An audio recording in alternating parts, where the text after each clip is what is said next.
Minsan kailangan mong i-check yung loob ng motor mo kasi baka ganito na rin yung itsura. Grabe yung dumi.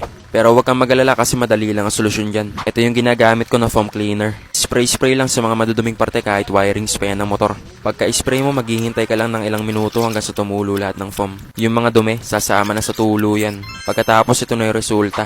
Tanggal lahat ng kasulok-sulukan dumi. Ganun lang kasimple. Marami rin nagtatanong kung pwede ba to sa makina kaya sinubukan ko na rin. Isa nga pala to sa mga mahihirap linisin. Same process lang, spray-spray lang sa mga maduduming parte. Tapos hihintay mo lang tumulo lahat ng foam. Mga 1 o 2 minuto yan. Pagkatulo, ito na yung resulta.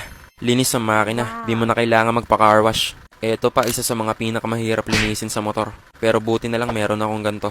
Ganun lang ulit, spray-spray lang sa mga maduduming parte. Yung mga sulok-sulok na hindi kayang abutin ng kamay, kaya nitong maabot.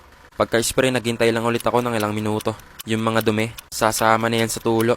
After nyan, ito na yung resulta. Tanggal lahat ng dumi. Para ka nagpa-instant car wash.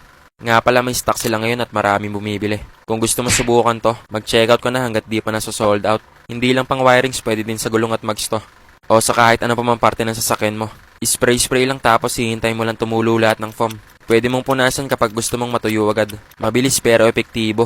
Bagay na bagay to kung wala kang oras maglinis. Kung gusto mo rin subukan to, nilagay ko na nga pala to sa yellow basket kaya i-checkout mo na lang.